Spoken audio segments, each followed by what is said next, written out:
한국우수 전래동화 33 풍부한 감성을 키워주는 이야기 마고할미.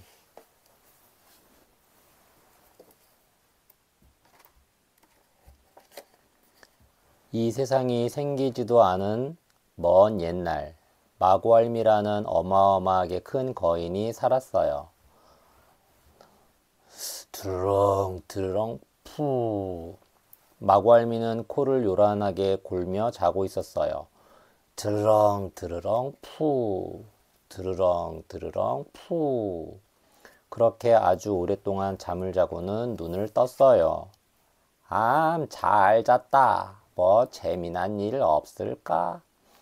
마고할미는 기지개를 켜고는 두리번거렸어요. 옳지, 만들기 놀이나 해야지. 마고할미는 흩어져 있는 별들을 주워 여러 가지 모양으로 만들었어요. 국자 모양도 만들고요. 황소 모양도 만들고요. 전갈 모양도 만들었어요. 전갈, 가재와 비슷하게 생긴 동물로 꼬리 끝에 강한 독이 있는 독침이 있음. 별을 주어 만들기 놀이를 하던 마고할미는 큰 별을 보았어요. 눈부시게 빛나는 뜨거운 해님이었어요.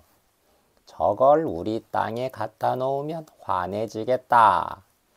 하지만 해님은 너무 뜨거워 오래 들고 있을 수가 없었어요. 그리고 또 하나의 큰 별을 보았어요. 얼음같이 차가운 달림이었어요. 옳지, 이것도 같이 가져가면 되겠다. 마고할미는 뜨거운 해님을 들었다, 차가운 달림을 들었다 하며 두 별을 가져왔어요. 해님을 가져오니 땅이 아주 환해졌어요. 쏙쏙쏙. 그러자 풀과 나무가 자라기 시작했어요. 꼬물꼬물꼬물. 벌레가 생겨나 기어다녔어요. 매. 동물도 생겨나 뛰어다녔어요. 해님이다. 사람도 태어나 살기 시작하고요. 그러나 해님을 오래 두면 너무 뜨거워졌어요. 하루에 한 번 달림으로 식혀야 했지요. 어느 날 비가 내렸어요. 쏴. 비는 열흘이 넘도록 계속 쏟아졌어요. 이때는 땅이 평평했어요. 그래서 모두 물에 잠겼지요.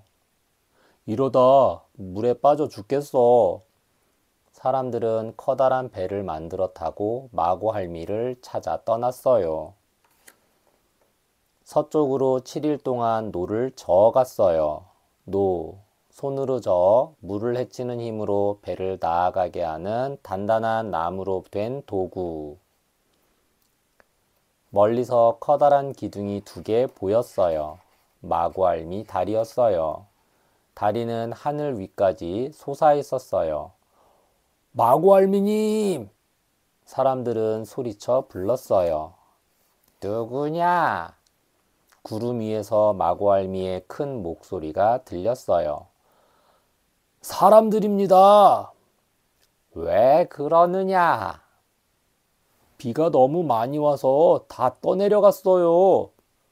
오, 그러냐? 내 눈물 때문이란다. 마고할미는 배를 들어 자기 눈에 대었어요. 마고할미 눈에서 눈물이 폭포처럼 쏟아지고 있었어요. 내 눈에 박힌 바위를 빼주렴. 그럼 비가 그칠 거야. 한 젊은이가 밧줄을 들고 마고할미의 눈에 뛰어 들어갔어요. 마고할미의 눈은 호수처럼 깊었어요. 젊은이가 눈 속을 헤엄쳐 들어가니 바닥에 집채만한 바위가 박혀 있었어요. 영치기 영차, 영치기 영차. 젊은이가 바위에 밧줄을 묶자 사람들이 잡아당겼어요. 마고할미의 눈에 박힌 바위가 빠지자 눈물이 그쳤어요. 비도 그쳤어요. 고맙구나. 마고할미는 보답으로 땅을 파서 쌓았어요. 사람이 살도록 언덕을 만든 거예요. 사람들은 배에서 내려 언덕으로 올라갔어요. 이야, 이젠 살았다. 사람들은 춤을 추며 기뻐했어요. 마구알미가 땅을 판 곳은 바다가 되었어요. 언덕을 쌓다가 흙을 흘린 곳은 섬이 되었고요. 일을 마친 마구알미는 잠이 들었어요. 언덕에는 곧 풀이 나고 나무가 자랐어요. 사람들도 집을 짓고 농사일을 시작했지요. 잘 잤다. 마구알미가 일어나 보니 풀과 나무가 무성하게 자라 있었어요. 하지만 마구알미가 누운 자리는 모래뿐인 사막이 되었어요. 사막, 비가 적게 내리고 식물이 거의 자라지 않으며 자갈과 모래로 뒤덮인 매우 넓은 모래 벌판. 이런, 휴. 마구알미가 한숨을 쉬었어요. 한숨은 모래바람이 되어 사막을 휘저었어요. 마구알미가 오줌을 누웠어요. 좔좔좔. 그러자 잠깐 사이에 커다란 웅덩이가 생겼어요. 마구알미는 웅덩이의 물이 바다로 흐르게 홈을 팠어요. 홈, 오목하고 길게 패인 자리. 홈은 강이 되었어요. 홈을 판 흙을 쌓은 곳은 산이 되고요. 사람들이 농사를 짓기 좋게 해줘야지. 마구알미는 손가락으로 강줄기 여기저기에 금을 그었어요. 그러자 작은 강과 내가 생겼어요. 마구알미님, 고마워요. 사람들은 무척 좋아했어요. 논밭에 물을 대기 좋게 되었거든요. 덕분에 곡식이 아주 잘 자랐어요. 그 뒤로 마구알미와 사람들은 친구가 되었어요. 가뭄이 들면 사람들은 생각했어요. 가뭄, 오래도록 비가 오지 않는 날씨. 마구알미가 비를 내려줄 거야. 그럼 얼마 후에 비가 내렸어요. 장마가 지면 사람들은 중얼거렸어요. 장마, 여러 날 동안 비가 계속해서 오는 일. 마구알미님, 우리 집 떠내려가겠어요. 그럼 조금 있다 비가 그쳤어요. 마구알미가 어디 있냐고요? 눈으로는 보이지 않아요. 마음으로 봐야 보이지요. 엄마 아빠랑 함께 읽어요. 마구알미. 마구알미. 마구알미는 우리나라에 전래되는 천지창조 신화 중 하나라고 볼 수 있습니다. 이야기는 마구알미라는 어마어마한 거인이 이 세상을 만들어 바다와 땅을 나누고 인간이 살 수 있도록 했다는 내용으로 이루어져 있습니다. 하늘의 별과 달, 해를 가져오고 자신의 눈물로 홍수를 만들었던 마구알미는 엄청난 괴력으로 세상을 창조해낸 여성입니다. 대부분의 건국 신화나 천지 창조 신화에는 남성이 창조적 힘을 가진 존재로 묘사되고 있으나 마구알미에서는 그 창조의 주체가 여성으로 묘사되어 있어 이체를 띱니다. 대부분의 민족에게는 천지 창조 신화와 전설이 있습니다.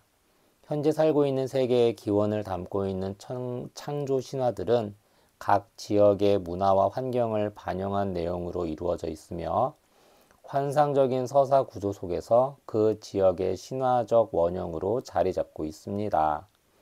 그 민족이 떠받들고 있는 신화적 인물이나 신성하게 여기는 동물 혹은 괴물 등에 의해 천지가 창조되었다는 설과 원초적 생명성을 띤 물체들이 분리되어 만들어졌다는 설 등 그 내용도 다양합니다. 그래서 내용에 따라 우주 발생 신화, 인간 탄생 신화, 문명 기원 신화 등으로 나누어 볼 수 있습니다.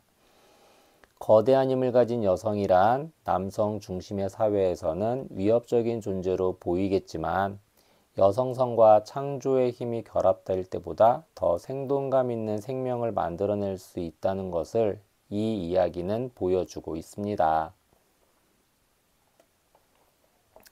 전설 속 마구알미 이야기. 우리나라에는 마구알미에 대한 많은 전설이 남아 있습니다. 충청북도 단양군에 성문이라는 돌문이 있는데 단양 팔경의 하나지요. 성문의 아랫부분에는 마구알미가 하늘에서 물을 기르러 내려왔다가 비녀를 잃어버려 잠시 살았다는 작은 동굴이 있습니다. 마구알미가 비녀를 찾기 위하여 손으로 땅을 판 것이 99마지기의 논이 되었으며 남한강에 징검다리를 놓고 건넜다는 이야기가 전해지고 있지요. 또한 경상남도 통영에 강좌점 생성에 얽힌 전설이 있습니다. 옛날 어떤 아낙네가 빨래를 하고 있었는데 갑자기 키가 하늘에 닿을 만큼 큰 마구알미가 남쪽 바다로부터 해안을 향해 성큼성큼 걸어왔답니다. 아낙이 깜짝 놀라 소리를 치자 마구알미는 치맛자락에 가득 안고 있던 금은 보화를 모두 바다에 떨어뜨리고 북쪽 산을 펄쩍 건너뛰어 사라져 버렸답니다. 이때 마구알미가 떨어뜨린 금은 보화는 바닷물에 잠기는 순간 지금의 장좌섬이 되었다고 합니다. 우리네 옛 생활 모습 배. 배는 교통수단이었을 뿐 아니라 그 쓰임새에 따라 어선, 전투선 등 종류도 다양하였습니다. 임진왜란 때 만들어졌다고 알려진 거북선은 전투용 철갑선으로 이순신 장군이 고안했다고 합니다. 또 나루터에서 사람과 짐 등을 실어 나르던 나룻배도 우리나라의 전통 배 가운데 하나이지요.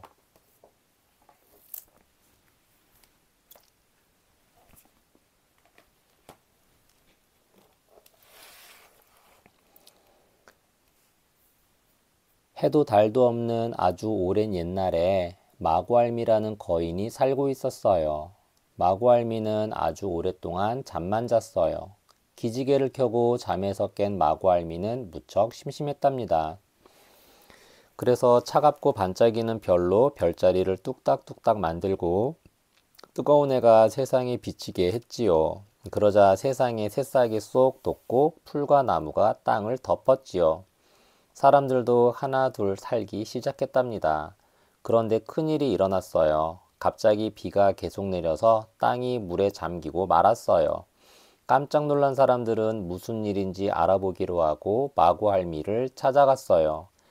그랬더니 글쎄 마구알미가 계속 울고 있었던 탓이었지 뭐예요. 그리고 그 후 세상에는 커다란 바다가 생기고 수많은 섬들과 사막이 생겼대요. 이게 도대체 어떻게 된 일일까요? 퀴즈 1. 세상에 푸른 새싹이 돋고 나무가 자란 것은 무엇 때문이었나요? 2. 마구알미는 왜 계속 울고 있었을까요? 3. 마구알미가 누워있던 자리는 무엇이 되었나요? 4. 산과 강은 어떻게 만들어진 것일까요?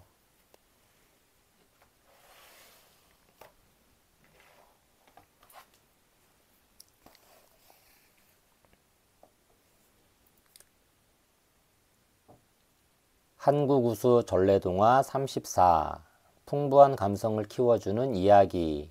선녀와 나무꾼.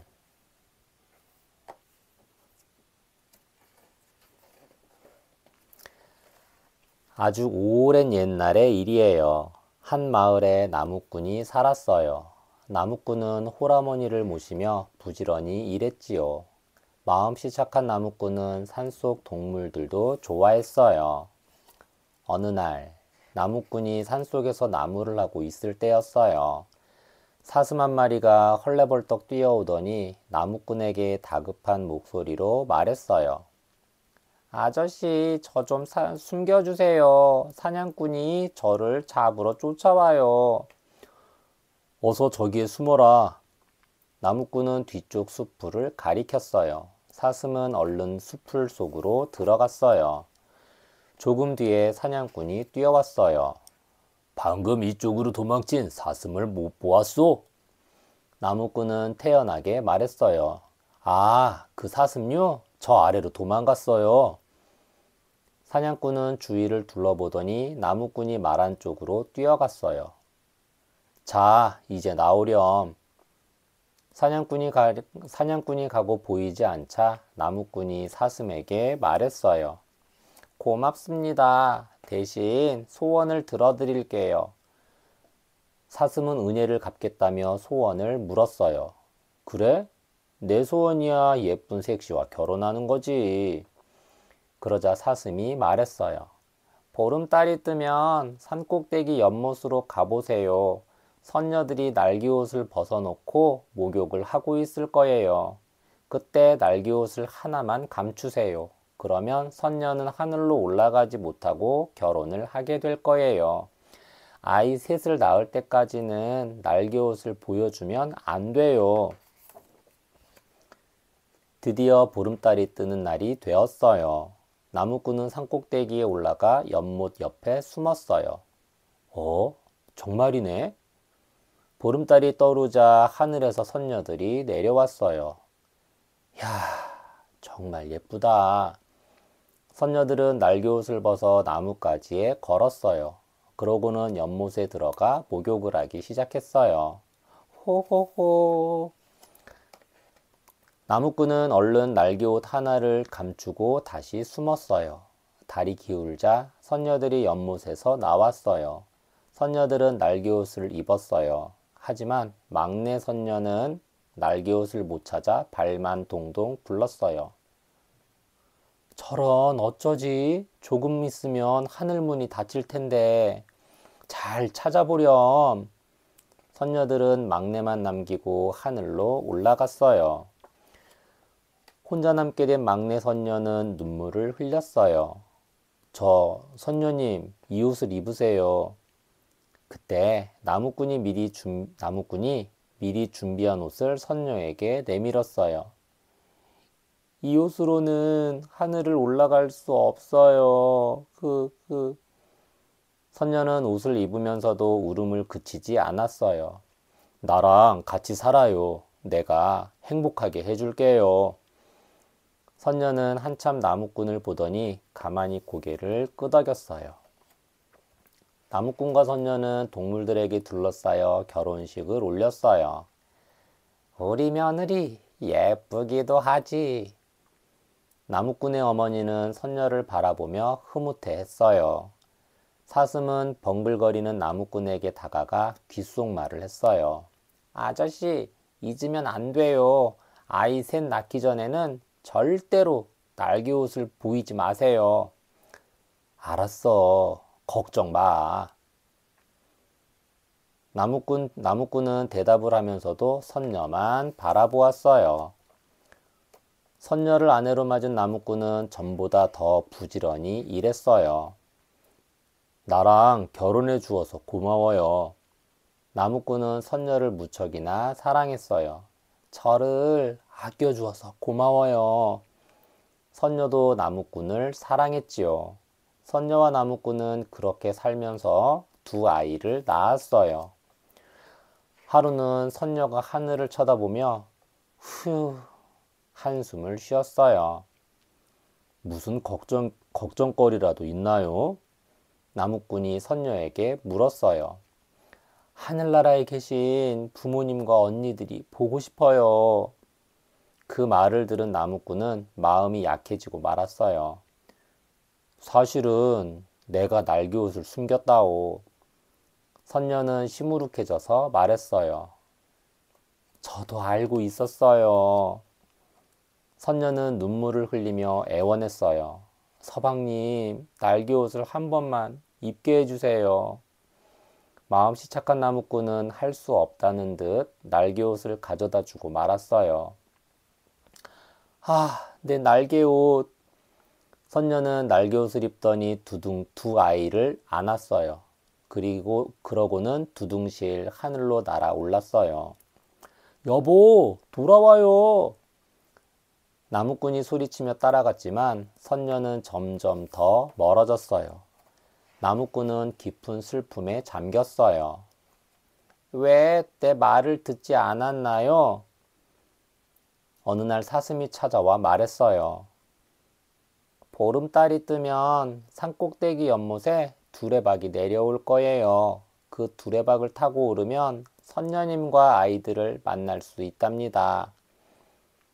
나무꾼은 연못으로 갔어요. 보름달이 뜨자 정말로 하늘에서 커다란 두레박이 내려왔어요. 선녀들이 쓸 목욕물을 깃는 것이었어요. 나무꾼은 얼른 두레박에 올라탔어요. 하늘나라로 올라간 나무꾼은 선녀와 아이들을 만나 행복하게 지냈어요. 하지만 다시 슬픔에 잠겼어요. 혼자 계신 어머니를 생각하니 마음이 아파요. 선녀도 나무꾼의 슬픔을 알 것 같았어요. 그래서 나무꾼에게 날개가 달린 용마를 구해주었어요. 이걸 타고 어머니를 뵙고 오세요. 하지만 절대로 말에서 내리면 안 돼요. 나무꾼은 용마를 타고 집으로 가서 어머니를 만났어요. 어머니는 아들을 보자 눈물을 흘리며 기뻐했어요. 그러고는 마침 쑤어둔 호박죽을 떠가지고 왔어요. 얘야, 네가 좋아하는 호박죽 좀 먹고 가렴. 아, 뜨거! 나무꾼은 호박죽을 받다가 그만 용마에서 떨어지고 말았어요. 용마는 깜짝 놀라며 하늘로 날아가 버렸어요. 용마야, 돌아와! 나무꾼이 소리쳤지만 용마는 돌아오지 않았어요. 그 뒤로 나무꾼은 선녀와 아이들이 보고 싶어 매일 하늘을 보며 울었대요. 죽은 뒤에도 수탉이 되어 하늘을 보며 울었대요.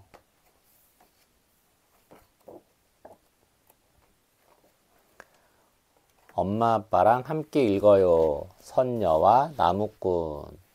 선녀와 나무꾼.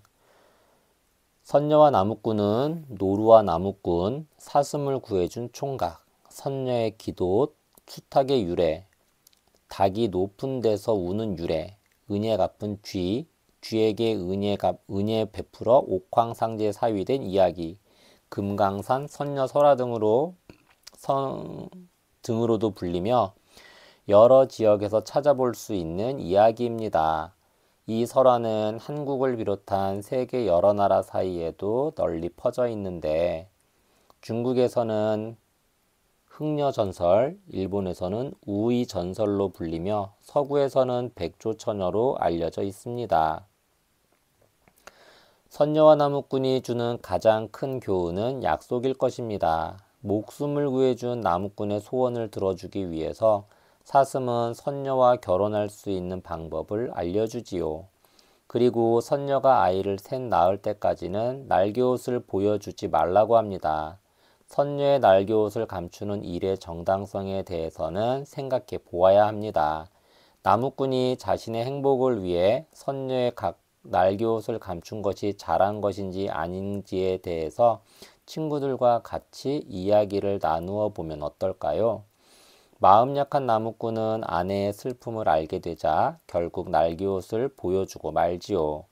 그럼으로써 아내와 아이들 모두를 잃게 됩니다. 그러나 평생 동안 선녀에게 날개옷을 보여주지 않고 그냥 살았다면 나무꾼은 과연 행복했을까요? 사랑하는 사람을 잃고 싶지 않은 마음과 사랑하는 사람의 슬픔을 보고만 있을 수 없었던 마음, 둘 다 선녀를 몹시도 사랑하기 때문에 겪어야 했던 나무꾼의 고통이라고 생각됩니다. 선녀와 아이들을 다시 만난 나무꾼이 홀로 남으신 어머니 생각에 용마를 타고 내려왔다가 다시 올라가지 못하게 되는 결말은 참으로 안타깝습니다. 인걸과 아미선녀. 선녀와 나무꾼과 비슷한 이야기로 지리산 지역의 전설로 전해지는 인걸과 아미선녀 설화가 있습니다. 인걸과 아미선녀는 지리산 기슭에서 홀어머니를 모시고 살던 인걸이 주인공입니다. 어느 날 인걸은 하늘에서 내려와 목욕을 하던 선녀들을 보게 됩니다. 인걸이 그중 한 선녀의 옷을 훔쳐 달아나다 그만 옷이 찢어져 그 옷의 주인인 아미선녀가 하늘로 돌아가지 못하게 되지요. 인걸은 아미선녀와 살림을 차리고 같이 살게 됩니다. 자식들을 낳고 행복하게 살던 인걸은 장난삼아 옛날 찢어진 날개옷을 아미에게 입혀줍니다. 아미는 날개옷을 입자마자 하늘로 날아가 버립니다. 그 뒤 인걸과 자식들은 아미가 돌아오길 기다렸지만 끝내 아미는 돌아오지 않고 그들은 그만 지쳐 죽습니다. 다음날 벽소령에 부자 바위가 솟아올랐는데 사람들은 그것이 인걸과 그 세 자식들의 상이라 믿었습니다. 우리네 옛 생활 모습 두레박. 두레박은 우물물을 퍼올리는 데 쓰던 기구입니다. 지방에 따라 그 명칭을 두rum박, 드레박이라고도 불렀으며 옛날에는 드레라고도 불렀습니다. 큰 바가지에 나무 막대를 달고 줄을 길게 매어 사용하였으나 차차 판자나 양철로 만든 그릇을 사용해 물을 퍼올렸습니다. 초기에는 줄을 매단 바가지를 손으로 잡아당겨 물을 퍼내는 방식이었으나 점차 기술을 발전시켜 손쉽게 사용했지요. 즉, 기둥을 세우고 그 위에 긴 나무를 가로질러 한 끝에는 돌을, 다른 한 끝에는 두레박을 매달아 돌이 내려가는 힘을 이용해 물을 퍼올리게 된 것입니다. 이것을 방아두레라고 하였는데 두레박의 줄 대신 나무로 긴 자루를 단 것을 타레박이라 하였습니다.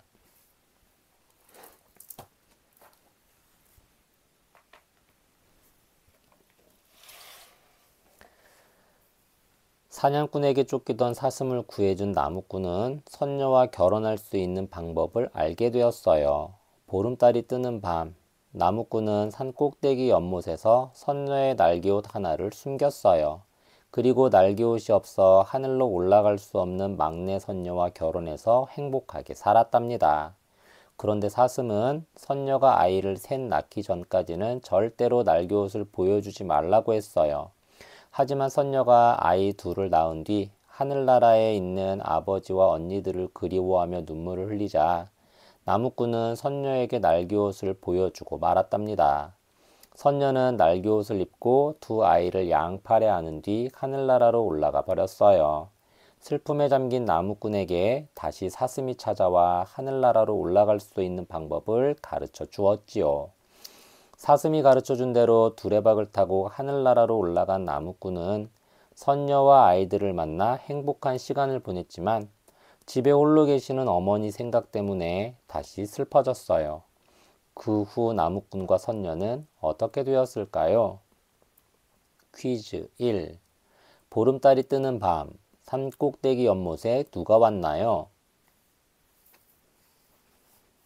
2. 사슴은 왜 선녀가 아이를 셋 낳기 전까지는 날개옷을 보여주지 말라고 했나요? 3. 나무꾼은 어머니를 만나러 어떻게 하늘나라에서 내려왔나요? 4. 어머니가 나무꾼에게 준 음식은 무엇인가요?